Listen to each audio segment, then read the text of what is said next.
할렐루야. 네, 오늘은 특별히 추수감사주일로 우리 공동체가 감사의 시간을 갖고 있습니다.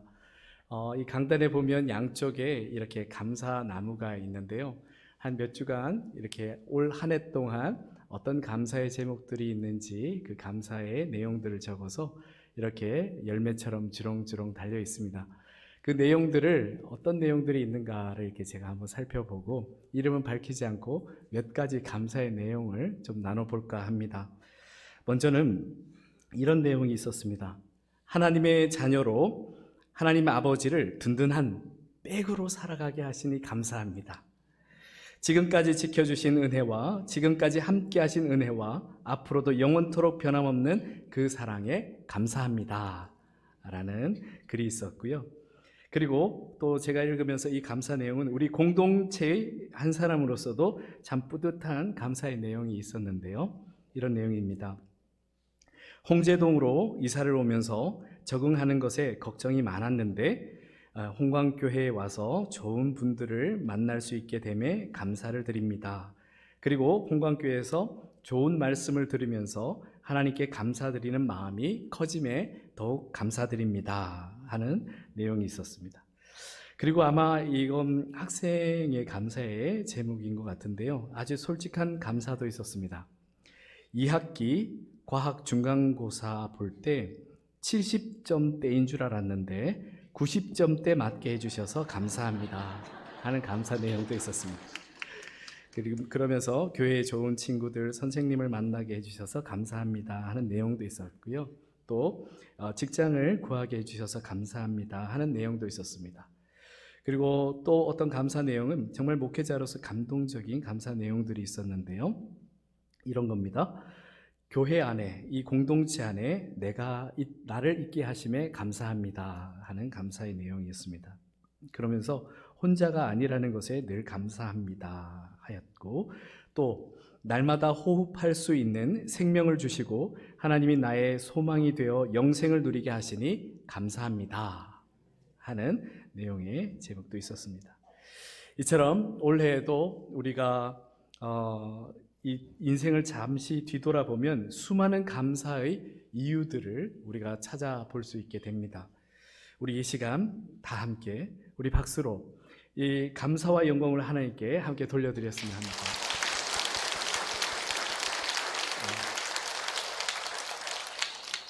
이처럼 우리의 인생 가운데는 찬찬히 돌아보면 감사하지 않은 그런 순간이 있을 수가 없습니다. 매 순간순간 감사의 이유들이 있고 또 감사의 순간들을 맞이하게 되는데요. 정말 중요한 것은 그 감사한 순간들을 감사하면서 감사함을 깨달으면서 살아가는 삶이 정말 진정 복된 삶이라는 겁니다. 그런데 만일 지금 이렇게 다 함께 감사하며 박수로 하나님께 영광 돌리고 있는 이러한 자리에 내 인생은 왜 그럴까? 나는 아무리 내 인생을 들여다보고 뒤집어보고 살펴봐도 감사할 게 아무것도 없는 것 같다 라고 하는 생각이 든다면, 혹여나 지금은 아니더라도 어떤 인생의 어느 순간 그러한 생각이 찾아들 때 여러분 어떻게 하시겠습니까? 그래도 당연히 감사해야 하는 순간이니 감사의 이유를 찾을 수는 없지만 그래도 억지로 감사해야 하지 않을까? 이렇게 임하겠습니까? 그저 우리가 신앙생활을 하고 있으니까 당장 감사할 이유가 없어도 감사해야 하는 것 아니겠는가? 라고 생각하시겠습니까? 감사할 이유가 없는데, 아니 정확하게 말하자면 감사할 이유를 찾지 못했는데 감사하는 것이, 사랑하는 성도 여러분, 그것이 진정한 감사이겠습니까?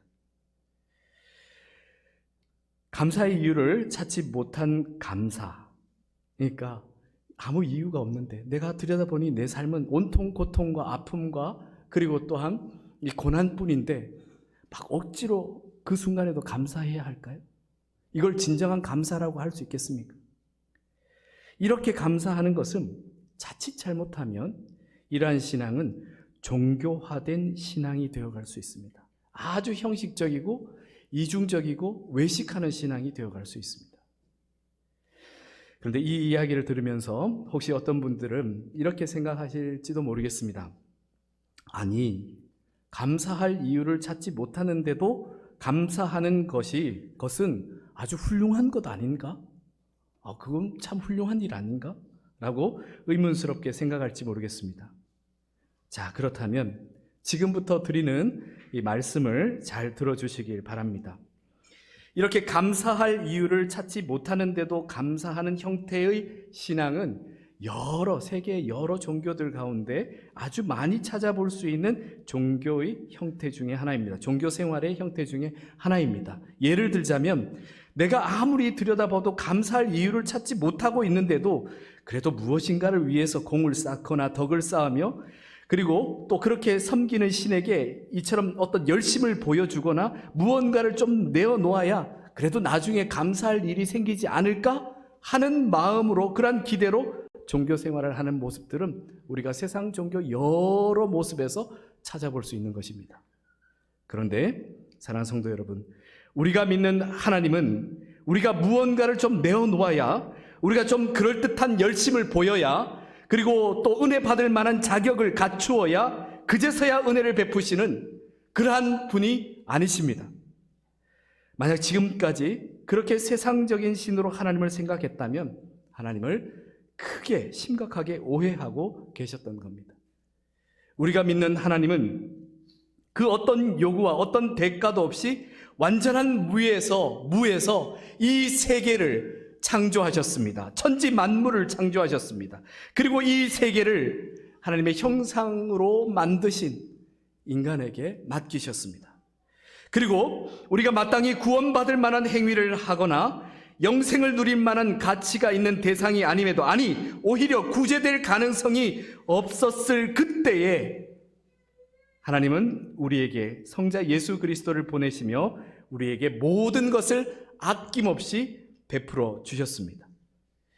이제 우리 홍강 공동체라면 당연히 암송할 수 있는 말씀이 있습니다. 제가 늘 강조하는 말씀인데요.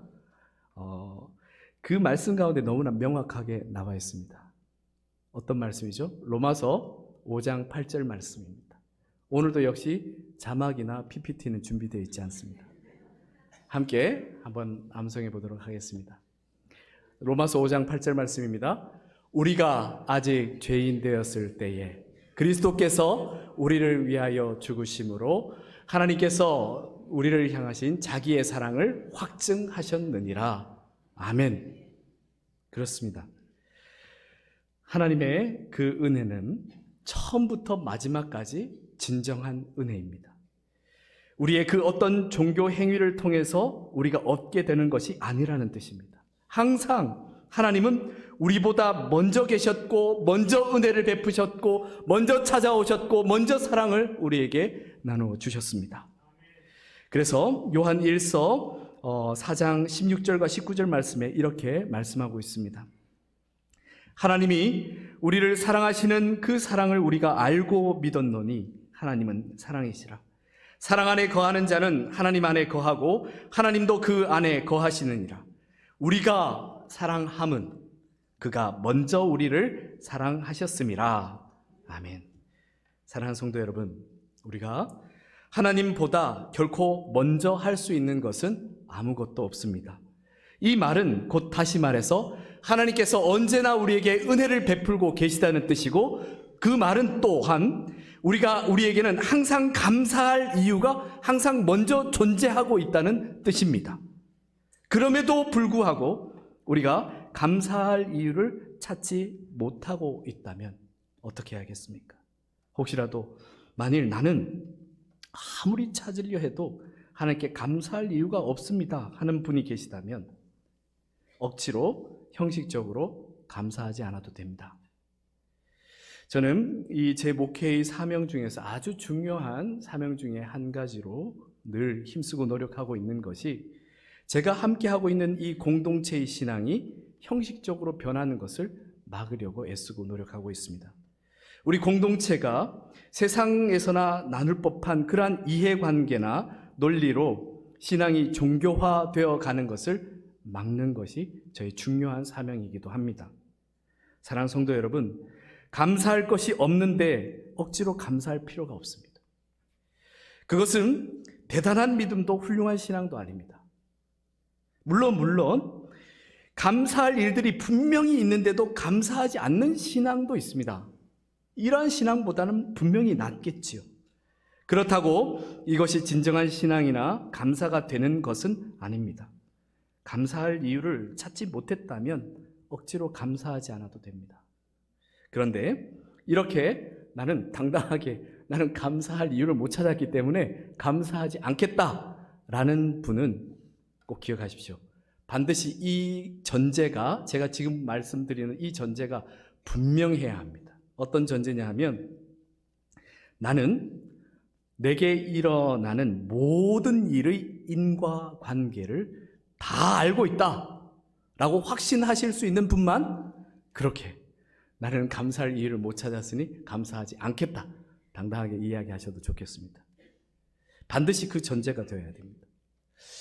예전에 제가 대학교 때 기숙사 생활을 했습니다. 기숙사에서 함께 지냈던 아주 친한 형님이 계신데, 그 형님이 하루는 이 부산에서 아주 중요한 약속이 있었습니다. 그래서 급히 부산으로 내려가기 위해서 기차표를 예매하고 이제 기차역으로 갔었는데요.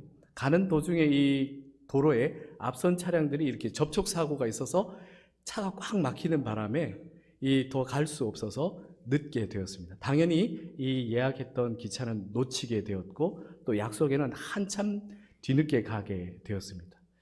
기차역에 도착해서 어쩔 수 없어서 그 다음 기차표를 예매하면서는 속으로 그렇게 생각했답니다. 그 형님도 독실한 크리스찬인데요.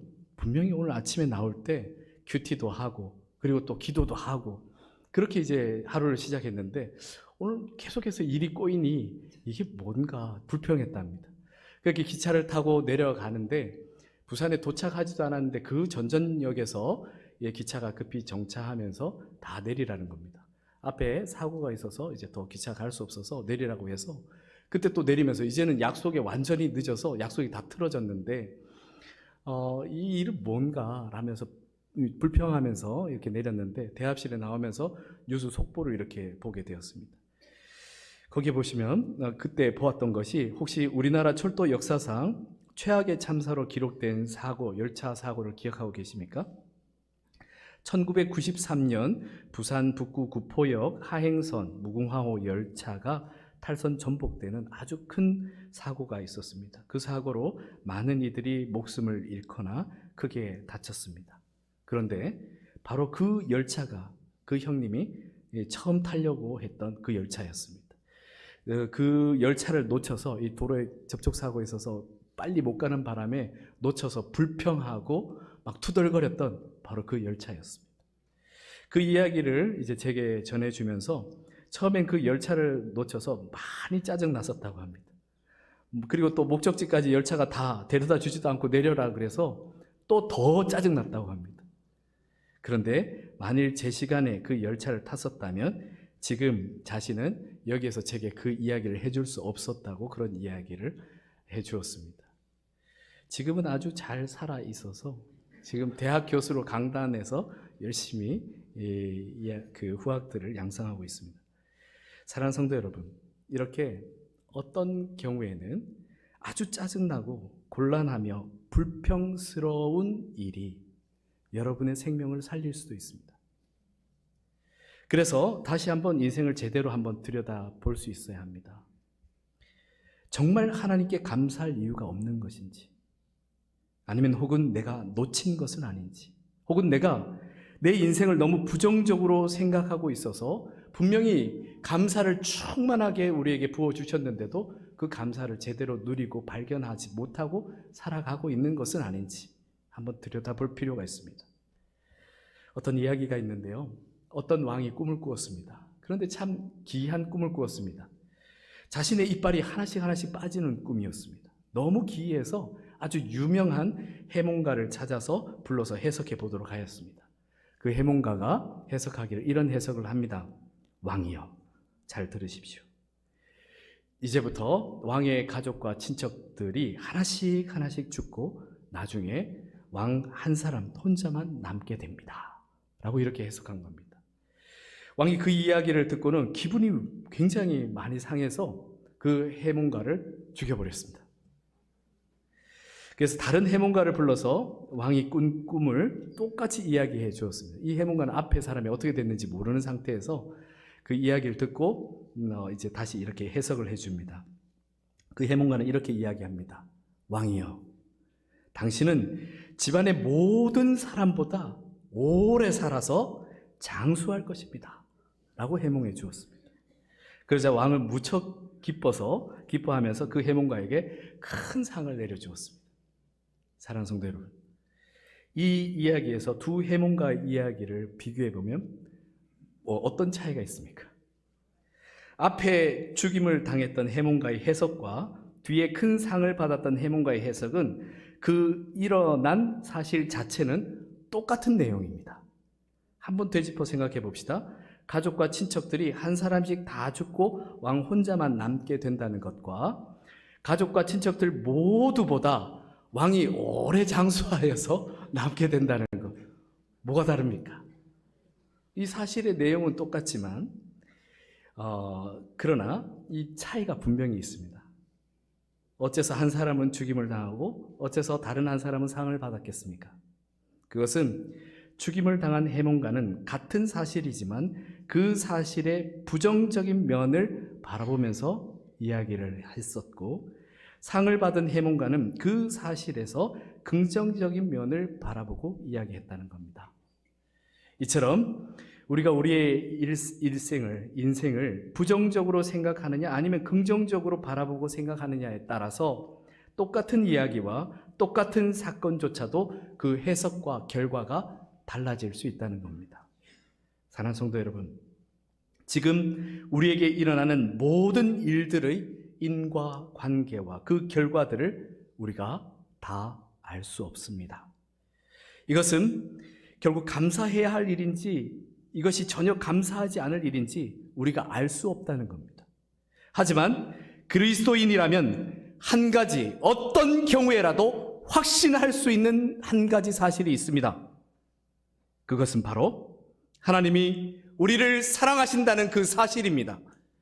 그리고 사랑하는 자에게 가장 좋은 것을 주실 것이라는 사실입니다. 이것을 우리가 어떻게 확인할 수 있습니까? 확신할 수 있습니까? 이것은 그 누구도 부인할 수 없는 예수 그리스도의 십자가에서 우리는 확인할 수 있습니다.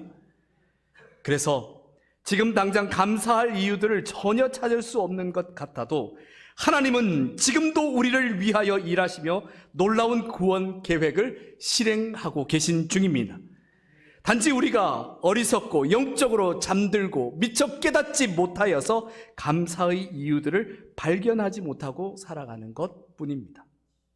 그래서 우리는 반드시 우리 삶에 주어져 있는 감사의 이유들을 찾아내야 합니다. 아니, 충분히 찾을 수 있습니다. 오늘 본문 말씀의 시편 기자로 알려져 있는 사람이 바로 다윗입니다. 다윗의 일생을 잘 아시죠? 큰 고난과 어려움 가운데 살아왔던 인물입니다. 그는 큰 어려움과 그 아픔 속에서도 하나님의 역사를 발견하면서 감사의 이유들을 오늘 이 시편 30편에서 노래하고 있습니다. 여호와여, 내가 주를 높일 것은 주께서 나를 끌어내사 내 원수로 하여금 나로 말미암아 기뻐하지 못하게 하심이니이다. 여호와 내 하나님이여, 내가 주께 부르짖음에 나를 고치셨나이다. 여호와여, 주께서 내 영혼을 스올 곧 지옥에서 끌어내어 나를 살리사 무덤으로 내려가지 아니하게 하셨나이다. 주의 성도들아, 여호와를 찬송하며 그의 거룩함을 기억하며 감사하라. 아멘. 이 시편 30편은 고난의 상황 속에서도 슬픔이 변하여 춤이 되게 하신 그 하나님의 은혜를 찬양하는 노래입니다. 이 시편 본문을 자세히 보면 이 시편 기자가 지금 처해 있는 상황이 죽음을 생각하지 않으면 안 될 정도로 중한 질병에 걸렸거나 사망에 이를 만큼의 아주 절박한 절망의 상황에 처해 있다는 겁니다. 그러나 그 순간에도 하나님께서 그와 함께 하셔서 그를 고치시고 원수들의 손에서 구원하여 주셨음을 발견하게 됩니다. 이처럼 다윗은 그의 일생을 통하여 그의 삶 속에서 반드시 그냥 지나치지 않고 하나님께 감사해야 할 그 이유들을 찾으며 살았습니다. 이렇게 감사의 이유를 찾게 될 때 진정한 감사를 하나님께 드릴 수 있는 것입니다. 그때야 비로소 하나님께 참된 영광을 돌릴 수 있는 것입니다. 사랑하는 성도 여러분, 그럼에도 열심히 찾고 찾는데도 감사의 이유를 찾지 못하시겠습니까? 그러면 우리 자신이 어떤 인간인지, 어떤 존재인지를 한번 들여다보십시오. 그리고 다시 예수 그리스도의 십자가를 바라보시기 바랍니다. 우리는 스올 곧 지옥에 떨어져야 할 죄인입니다. 신학적인 원죄를 생각하지 않더라도 우리가 생각하는 생각과 우리의 말과 행동을 조금만 살펴봐도 우리가 죄인이라는 사실을 인정할 수밖에 없습니다. 이렇게 우리는 영원한 멸망에 떨어질 수밖에 없는 존재들이었습니다. 하지만 하나님은 우리에게 먼저 찾아오셔서 긍휼을 베풀어 주셨습니다. 하나님의 독생자 예수 그리스도를 이 죄인들에게 보내시어 우리를 대신하여 십자가에서 죽게 하심으로 우리의 죄의 문제를 해결해 주시고 우리를 멸망의 문턱에서 구원하여 주셨습니다. 이 참된 감사의 이유를 진실로 깨닫게 되는 순간 우리에게는 영원히 사라지지 않는 감사의 이유가 존재하게 됩니다. 그때에는 더 이상 세상적인 감사의 조건들을 찾아다니지 않아도 됩니다. 그렇게 될 때에 진정 성경 말씀처럼 범사에 감사하라 하신 이 성경 말씀이 이루어지는 겁니다. 오늘 시편 30편의 고백뿐만 아니라 예전 고난과 절망과 그리고 탄식 가운데 있었던 이 하박국 선지자의 참된 고백처럼 진정 그렇게 고백할 수 있게 되는 것입니다. 하박국 선지자는 나라의 멸망을 앞두고 있는 모습을 보면서 하나님께 묻고 반문하던 가운데 마지막에는 깨닫고 이렇게 고백하게 됩니다. 하박국 3장 17절 18절 말씀입니다. 함께 읽어보겠습니다. 비록 무화과 나무가 무성하지 못하며 포도나무에 열매가 없으며 감람나무에 소출이 없으며 밭에 먹을 것이 없으며 우리의 양이 없으며 외양간에 소가 없을지라도 나는 여호와로 말미암아 즐거워하며 나의 구원의 하나님으로 말미암아 기뻐하리로다. 아멘. 사랑하는 성도 여러분, 우리의 변함없는 영원한 감사의 이유는 하나님입니다. 하나님이 구원의 소망을 가질 수 없었던 우리를 구원하여 새 생명을 주셨습니다. 그리고 지금도 우리를 위하여 일하고 계십니다. 이처럼 결과적으로는 우리는 반드시 감사할 수밖에 없는 이유들을 가지고 살아가는 사람들입니다. 하지만 정작 본인이 그 감사를 깨닫지 못한다면 무슨 의미가 있겠습니까? 그래서 여러분, 지금 여러분의 삶을 잘 한번 점검해 보시기 바랍니다. 지금 내 삶에 감사의 이유가 존재하지 않는다면, 찾아볼 수 없다면 이것은 분명히 여러분의 믿음의 위기가 찾아온 것입니다. 이건 위기가 찾아왔다는 아주 중요한 사인입니다. 감사는 믿음과 직결되어 있기 때문에 그렇습니다. 지금 비록 원수들에게 둘러싸여 있더라도 하나님은 지금 나와 함께 계신다는 믿음, 지금 내가 중한 병으로 앓아 누워 있을지라도 하나님이 이 생명을 포기하지 않으신다는 믿음, 지금 세상의 모든 절망과 수치와 부끄러움으로 내가 지옥문 앞에 서게 될지라도 예수 그리스도의 보혈이 나의 죄를 씻겨주시고 나를 의롭게 하사 반드시 구원하여 주신다는 그 믿음, 이렇게 감사할 수 없을 때라도 결국 감사의 이유를 발견하게 되는 것이 바로 믿음입니다. 주님께서 사랑하신 성도 여러분, 추수감사절을 통해서 우리는 감사에 대해서 다시 한번 생각해 볼 수 있는 기회를 얻게 되었습니다. 이 소중한 기회에 그저 형식적인 감사로 그치지 마시고 분명 여러분 각자 자신만이 고백할 수 있고 또 고백할 수 있는, 인생에서 찾아볼 수 있는 그 감사의 이유들을 반드시 찾으시기를 바랍니다. 하나님과 저와 여러분을 위해 이루시는 하나님의 구원 역사를 발견하시길 바랍니다. 분명한 이유가 있는 참된 감사의 삶을 살아가시기를 축복합니다. 함께 기도드리겠습니다. 지금 이 순간에도 하나님의 크신 사랑과 넓은 은혜를 하나님의 백성들에게 베풀어 주시는 아버지 하나님, 우리의 삶에는 이미 분명한, 너무나 분명한, 그 누구도 빼앗을 수 없는, 누구도 지울 수 없는 예수 그리스도의 보혈로 새겨진 그 구원의 은혜가 있습니다. 이 감사의 이유를 분명히 발견하게 하옵소서. 그래서 세상 모든 상황 속에서도 감사할 수 있는 참된 그리스도인으로 살아갈 수 있도록 인도하여 주시옵소서. 우리의 모든 삶은 주님께 맡겨져 있는 삶입니다. 매 순간 주님께서 함께 하시며 선하고 복된 길로 인도하여 주실 줄 믿습니다. 그 믿음으로 살며 우리가 또 누군가의 감사의 이유가 되며 축복의 통로가 되도록 함께하여 주시옵소서. 우리 주 예수 그리스도의 이름으로 기도드립니다. 아멘.